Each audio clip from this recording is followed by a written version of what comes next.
Good evening दोस्तों। BPSC TRE 3, SSC, SSC CGL, SSC CHSL और राज्य पीसीएस परीक्षाओं के जीके की तैयारी के लिए आधुनिक भारतीय इतिहास और स्वतंत्रता संग्राम पर एमसीक्यू बहुविकल्पीय प्रश्न लेकर एक बार आपके सामने फिर से हाजिर है। ये जो हमारी सीरीज चल रही है, चलिए फटाक से इसे स्टार्ट करते हैं। 31 नंबर का प्रश्न है, निम्नलिखित में से किसने राजा राम मोहन राय के बारे में कहा था कि वह अतीत और उभरते भविष्य के बीच की मानवीय कड़ी है। तो ऑप्शन में जो दिया गया है वो है ए नंदलाल चटर्जी, बी रविंद्रनाथ टैगोर, सी देवेंद्रनाथ टैगोर या फिर डी केशव चंद्र सेन। तो इसका सही जवाब जो है, इसका सही जवाब है option number A Nandlal Chatterjee ने कहा था राजा राम मोहन राय के बारे में कि वह अमर अतीत और उभरते भविष्य के बीच की मानवीय कड़ी हैं। अब इस पर कुछ महत्वपूर्ण जो टॉपिक है, पॉइंट है। नंदलाल चटर्जी ने राजा राम मोहन राय के बारे में कहा था कि वह अमर अतीत और उभरते भविष्य के बीच की मानवीय कड़ी है। दूसरा प्रश्न है, मतलब 32 नंबर का, श्रीमती एन्नी बेसेंट थियोसॉफिकल सोसाइटी में कब शामिल हुई थी? और ऑप्शन दिया गया है आपका ए 1889, बी 1892, सी 1893 या फिर डी 1899। तो इसका सही जवाब है ऑप्शन नंबर ए 1889। वर्ष 1889 में एन्नी बेसेंट थियोसॉफिकल सोसाइटी में शामिल हो गई और 1893 में वह भारत आ गई। उन्हें भारत में थियोसॉफिकल सोसाइटी का संस्थापक माना जाता है। 33 नंबर का प्रश्न है, बंगाल किराएदारी अधिनियम किस वर्ष पारित किया गया था? और ऑप्शन आपका दिया हुआ है ए 1860, बी 1865, सी 1885 या फिर डी 1889।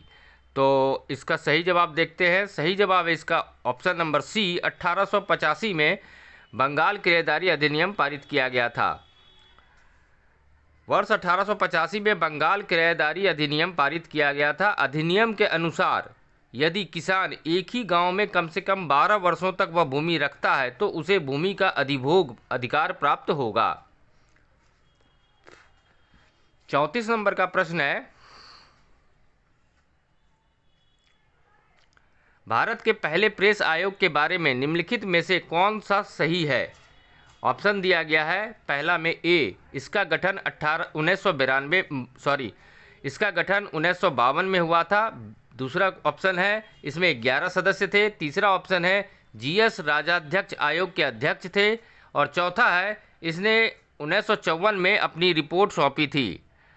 तो नीचे फिर कोई कोड दिया गया है, उस कोड में से आपको चुनना है। ए में दिया गया है ए और 4, बी 1, 2 और 3 सही जवाब है, सी में दिया गया है 2, 3 और 4 सही जवाब है, या फिर डी 1, 2, 3 और 4 सही जवाब है। तो इसका सही जवाब है ऑप्शन नंबर डी 1, 2, 3 और 4 सही जवाब है। मतलब चारों इसका जो पॉइंट दिया गया वो चारों इसमें सही पॉइंट दिया गया है।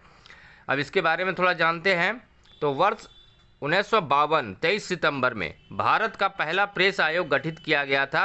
इसमें 11 सदस्य शामिल थे। आयोग के अध्यक्ष जीएस राजाध्यक्ष थे। इसने अपनी रिपोर्ट वर्ष 1954 में प्रस्तुत की थी। 35 नंबर का प्रश्न है, आशा है वीडियो आपको पसंद आ रही होगी, तो वीडियो को लाइक, चैनल को सब्सक्राइब और अधिक से अधिक शेयर अवश्य कर दें और बेल आइकन को तो अवश्य दबाएं, जिससे आगे आने वाली वीडियो के नोटिफिकेशन सबसे पहले आप तक पहुंच जाएं। 35 नंबर का प्रश्न है, all India railway men's federation की स्थापना किस वर्ष हुई थी?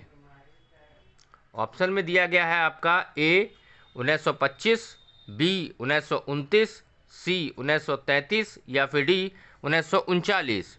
तो इसका सही जवाब जो है ऑप्शन नंबर ए 1925 में all India railway men's federation की स्थापना हुई थी।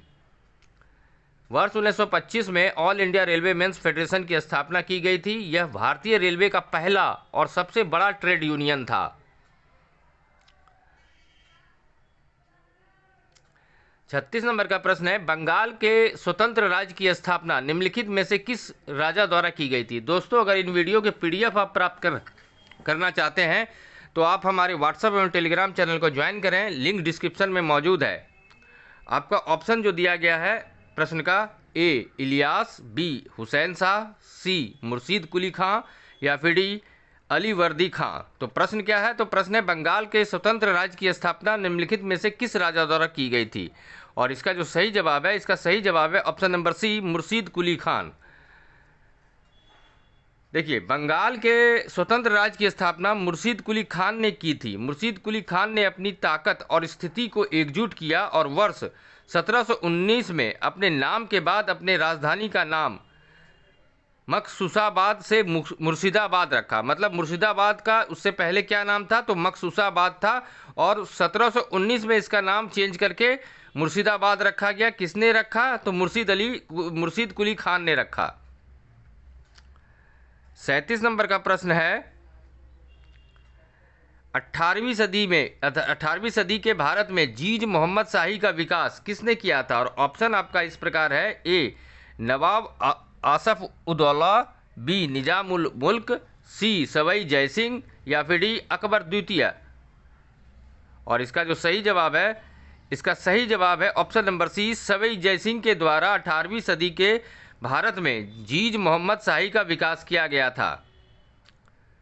18वीं शताब्दी के पूर्वार्ध में सवाई जयसिंह ने गुलाबी शहर जयपुर और दिल्ली, जयपुर, बनारस, मथुरा और उज्जैन में 5 खगोलीय शहर बनाए। उन्होंने लोगों को खगोल विज्ञान के अध्ययन में मदद करने के लिए जीज मोहम्मद शाही नामक समय सारणी का एक सेट भी तैयार किया था। 38 नंबर प्रश्न है, सुगौली की संधि निम्नलिखित में से किस वर्ष में संपन्न की गई थी? और आपके ऑप्शन इस प्रकार हैं, ए 1810, बी 1812, सी 1814 या फिर डी 1816। तो सुगौली की संधि कब हुई थी, यही आपको बताना है। और इसका सही जवाब है ऑप्शन नंबर डी, 1816 में सुगौली की संधि हुई थी। 1816 में हस्ताक्षरित सुगौली की संधि ब्रिटिश भारत और नेपाल साम्राज्य के बीच संपन्न हुई थी। तो किसके किसके बीच हुई थी? किसके किसके बीच हुई थी? तो भारत और नेपाल साम्राज्य के बीच संपन्न हुई थी।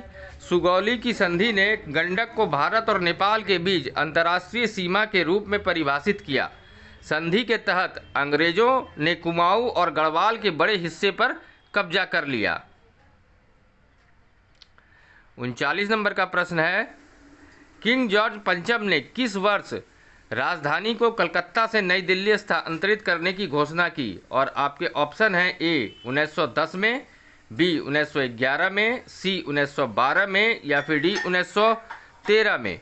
तो इसका सही जवाब है ऑप्शन नंबर ए, 1910 में किंग जॉर्ज प्रथम ने राजधानी को कलकत्ता से नई दिल्ली स्थानांतरित करने की घोषणा की थी। अब इससे संबंधित कुछ फैक्ट हैं। 12 दिसंबर 1911 को किंग जॉर्ज पंचम ने राजधानी को कलकत्ता से नई दिल्ली स्थानांतरित करने की घोषणा की।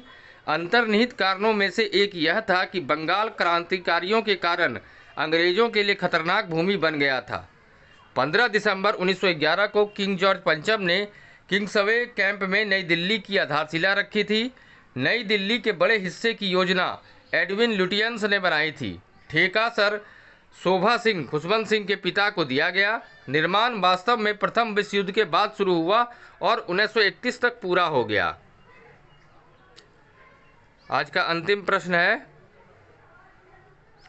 सविनय अवज्ञा आंदोलन अंततः किस वर्ष वापस ले लिया गया? और ऑप्शन है, ए 1933 में, बी 1934 में, सी 1935 में या फिर डी 1936 में। तो सविनय अवज्ञा आंदोलन जो है वो 1934, ऑप्शन नंबर बी इसका सही जवाब है, वापस ले लिया गया था। अब इससे संबंधित कुछ महत्वपूर्ण तथ्य हैं। लॉर्ड विलिंगडन ने, जो 1931 में लॉर्ड इरविन के बाद भारत के वायसराय बने थे, ने गांधी इरविन समझौते के कई प्रावधानों को नज़रअंदाज कर दिया और इसकी भावना के खिलाफ चले गए। अंग्रेज बहुत सख्त हो गए और सीडीएम को फिर से शुरू करने के एक हफ्ते के भीतर गांधी और पटेल को 4 जनवरी 1932 को गिरफ्तार कर लिया गया। इसके तुरंत बाद सभी CWC सदस्यों को सलाखों के पीछे डाल दिया गया। कई कांग्रेस संगठनों पर प्रतिबंध लगा दिया गया। उनके जब्त किए गए और कार्यालय जब्त कर लिए गए। प्रमुख कांग्रेसियों को गिरफ्तार कर लिया गया। जुलूसों पर लाठीचार्ज किया गया या गोलीबारी की गई। स्वतंत्रता सेनानियों को मामूली हिंसा में भी लिप्त पाए जाने पर गंभीर रूप से पीटा गया। जेल में डाल दिया गया और कोड़े मारे गए। प्रेस सेंसरशिप लागू कर दी गई। धना अध्यादेशों ने दिन पर शासन किया। एक ऐसे नियम के तहत गिरफ्तार किया गया जिसमें बिना किसी मुकदमे के, बिना किसी निश्चित सजा के हिरासत में रखने की अनुमति थी। गांधी और पटेल को पूना के यरबदा जेल में बंद कर दिया गया था। गांधी जी को लगभग 16 महीने तक 1933 की गर्मियों में रिहा कर दिया गया, जबकि पटेल को 30 महीने से अधिक समय बाद जुलाई 1934 में रिहा किया गया। आंदोलन गति बढ़ाने में विफल रहा और कुछ ही महीने में कुचल दिया गया। आधिकारिक तौर पर सीडीएम को मई 1933 में निलंबित कर दिया गया था, लेकिन अंततः मई 1934 में से वापस ले लिया गया। तो आशा है वीडियो आपको पसंद आई होगी, तो वीडियो को लाइक अवश्य कर दें। आपको 1 सेकंड का समय लगेगा। और जो लोग चैनल पर पहली बार आए हैं तो चैनल को सब्सक्राइब कर लें और बेल आइकन को जरूर दबा दें, जिससे कि आगे आने वाली वीडियो के नोटिफिकेशन सबसे पहले आप तक पहुंच जाएं। धन्यवाद।